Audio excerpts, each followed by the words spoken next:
பார்வதி தார்கா வனத்துக்கு கிளம்பிட்டாங்க அப்படிங்கிறதையும், இங்க வனத்துல அசுரர்கள் வந்து தேவர்கள் எல்லாரும் சிறை வச்சுட்டாங்க அப்படிங்கிறதையும் போன எபிசோட்ல பார்த்தோம். இன்னைக்கு எபிசோட்ல தாருகா சொல்றான் நம்ப முடியல அப்படின்னு சொல்றான். ஏன்னா பார்வதி அங்க நடந்து வந்துட்டு இருக்காங்க. தாருகா வனத்துக்குள்ள நுழைய போறாங்க. வேகமா போய் தாருகா நில்லுங்க அங்கேயே அப்படின்னு சொல்லி தடுத்து நிறுத்துறாங்க. உள்ள காலை வைக்கிறதுக்கு முன்னாடியே பார்வதியும் ஏன் இப்படி சொல்றா அப்படிங்கிற மாதிரி பார்க்க தாருகா சொல்ல, தயவு செஞ்சு வனத்துக்குள்ள வராதிங்க, இது உங்களுக்கு எதிராக தான் இந்த திட்டத்தை தீட்டிருக்காங்க அப்படின்னு சொல்ல பார்வதி சொல்றாங்க, எப்படி ஒரு அன்னைக்கு தன் குழந்தைகிட்ட எந்த பயமும் இல்லையோ அதே மாதிரி தெய்வத்துக்கும் பக்தர்கள் கிட்ட எந்த பயமும் கிடையாது அப்படிங்கிறாங்க. நான் வேற எங்கேயும் போல, என்னோட பக்தியோட வனத்துக்கு தான் வரேன் அப்படின்னு சொல்லிட்டு அவங்களும் உள்ள வர்றாங்க. உள்ள வந்த பார்வதி சொல்றாங்க தாருகா கிட்ட, நீ என்ன தப்பு பண்ணன்னு உனக்கு இப்போது புரியுதா? இப்போ உனக்கு கேட்டு போயில இந்த நிமிஷம் கூட எல்லா தவறுகளுமே நீ வந்து நிறுத்திட முடியும் அப்படிங்கிறாங்க. ஆனா தாருகா இப்பவும் திருந்தாம என்ன மன்னிச்சிருங்க அவனும் சொல்லத்தான் நான் கேட்பேன். அவரும் வந்து சும்மன் நிசமனோட பிடிகளை தான் இருக்காரு ஒளி அவரா எதுவும் செய்யலன்னு அவனுக்கு சப்போர்ட் தான் பண்ணிட்டு இருக்கா. பார்வதி உடனே சொன்னாங்க, நீ தான் அவனை தப்பா புரிஞ்சிட்டு இருக்க, அவன் வந்து சரியான ஆள் கிடையாது, அவனுக்கு செஞ்ச எல்லா தவறுகளுக்கும் அவனுக்கு தண்டனை கிடைச்சே தீரணும், அவன் உலகத்துக்கு எதிராக செஞ்சிருக்கான், உனக்கு எதிராக செஞ்சிருக்கான், பெண்களுக்கு எதிராக அப்படின்னு அவங்க வரிசையா சொல்லிட்டு வர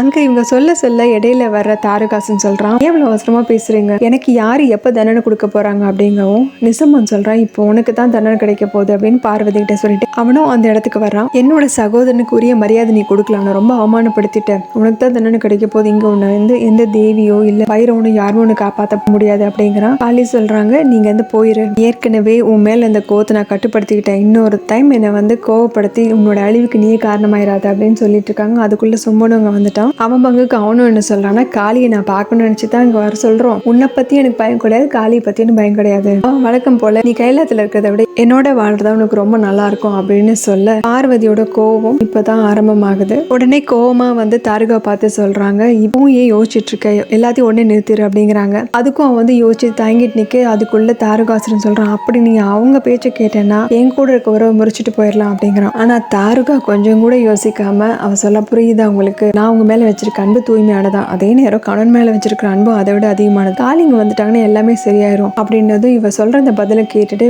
பார்வதிக்கே ரொம்ப அதிர்ச்சியா இருக்கு. காளி வந்துட்டா உங்களுக்கு எந்த பிரச்சனை இல்லை, என்னோட வாழ்க்கைக்கு எந்த பிரச்சனை இல்லை அப்படின்னு அவ ரொம்ப சிம்பிளா சொல்லிட்டு பார்வதி கிட்ட இருந்து நகர்ந்த தாருகா ஓரமா போய் நின்னுக்கிறா. இப்போ இவங்க 3 பேருமே ஒவ்வொரு அடியா எடுத்து முன்னாடி வச்சு வர்றாங்க பார்வதி கிட்ட. இவங்க எல்லாரையும் மாறி மாறி பார்த்துட்டு இருக்க பார்வதிக்கு சிவன் சொன்ன வார்த்தைகளான வாழ்க்கைங்கிறது யுத்தம், அதுல நமக்கு வந்து 2 வாய்ப்பு இருக்கு அப்படின்னு சொல்லியிருப்பாரு இல்லையா, ஒண்ணு கலந்துக்கணும் இல்லைன்னா அதுல இருந்து விலகி இருக்கணும், கலந்துக்கிறதா நமக்கு நம்ம நல்லது பண்றது அப்படின்னு சொல்லியிருப்பாரு இல்லையா, அதெல்லாம் ஞாபகத்துக்கு வருது. பிரச்சனையை கண்டு பயந்தேன்னா அது உனக்குள்ள வந்து ரொம்ப பெருசா நிற்கும் அப்படின்னு சொன்னார் இல்லையா, அது அப்புறம் வந்து இந்த பிரச்சனைக்கு எந்த பரிகாரமும் கிடையாது, இதனை அழிச்சே ஆகணும் அப்படின்னு சொன்னது, இது எல்லாமே அவங்களுக்கு ஞாபகத்துக்கு வருது. ஒரு பக்திக்கு உதவ போய் தானே பிரச்சனையில மாட்டிக்கிட்ட மாதிரி இருந்தாலும் பார்வதி ரொம்ப தெளிவா தான் நிக்கிறாங்க. இருந்தும் இந்த சூழ்நிலையிலும் கூட தாரகா கிட்ட பொறுமையா சொல்றாங்க, வாழ்க்கையில 2 வாய்ப்பு தான் இருக்கும், ஒண்ணு எந்த பிரச்சனைக்கு முன்னாடி நம்ம எதிர்த்து நிக்கணும், இல்லைன்னா பின்வாங்கணும்னா பயம் நம்மளை ஆக்கிரமிச்சு நிற்கும், இதுவே நம்ம எதிர்த்து நின்னோம்னா பயம் நம்மளை பார்த்து பயந்து ஓடிடும். இவ்வளவும் சொல்லிட்டு சிவன் சொன்னது சரியாயிடுச்சு, எல்லா ஒரு காரியத்துக்குமே கர்மம் இருக்கு, நான் எதை பார்த்தும் பயந்து பின்வாங்க போறதில்ல,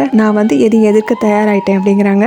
எனக்கு விதிக்கப்பட்டிருக்கு, என்னோட கடமையை செய்ய நான் தயாரா இருக்கேன் அப்படின்னு பார்வதி சொல்ல அந்த காட்சி பார்க்க நல்லா இருக்கு. இதை வந்து சிவன் ரொம்ப ரசிச்சு பார்த்துட்டு இருக்காரு, சந்தோஷமா பெருமையோட பார்த்துட்டு இருக்காரு. இங்க கைலாயத்துக்கு நாராயணன் வந்துட்டாரு. திரும்ப காளியோட ஆட்டம் ஆரம்பமாக போகுது போல இருக்கு, அவங்க கோவத்தை கட்டுப்படுத்த முடியலன்னா உங்களுக்கு கட்டு கொண்டு வரதுக்கு என்ன பண்ண போறீங்க அப்படின்னு கேட்டதும் சிவன் சொல்றாரு, கேட்கறது சரிதான், பார்வதிக்கு நான் வாக்கு கொடுத்துருக்கேன், திரும்பவும் அவளுடைய பாதங்கள் என் மேல படுறதுக்கு நான் அனுமதிக்க மாட்டேன் அப்படின்னு சொல்றாரு. இங்க தாரகா வனத்துல சும்மன் சொல்றான், இந்த முறை பார்வதி பேசுற விதமே வித்தியாசமா இருக்கு, அவகிட்ட எந்த பயமும் இல்ல, அவ கால்களை நடுக்கமும் இல்லை அப்படின்னு தாரகாசன் சொல்றான். நீங்க என்ன பார்வதி புரிஞ்சுக்கல, அவ உங்களை ஏத்துக்கிட்டா அப்படிங்கிறான். நம்ம முன்னாடி போலாம் அப்படின்னு சொல்லிட்டு முன்னாடி நகர்றாங்க. ஆனா சும்பன் வந்து வழக்கம் போலவே கொஞ்சம் சுதாரிச்சுட்டு சொல்றான், இல்ல அவ வந்து காளி எப்படி தன்னை காப்பாத்த வந்துருவாங்கிற தைரியத்துல தான் பின்வாங்காம நின்றுட்டு இருக்கா அப்படின்னு சொல்லி தடுத்து நிறுத்துறான், முன்னாடி போகாதீங்கிற மாதிரி. இவங்க பேசுறதை கேட்டுட்டு பார்வதியோட கோபம் அதிகமாகுது. அப்போ இடியோட கூடிய புயல் காத்து வீசுது.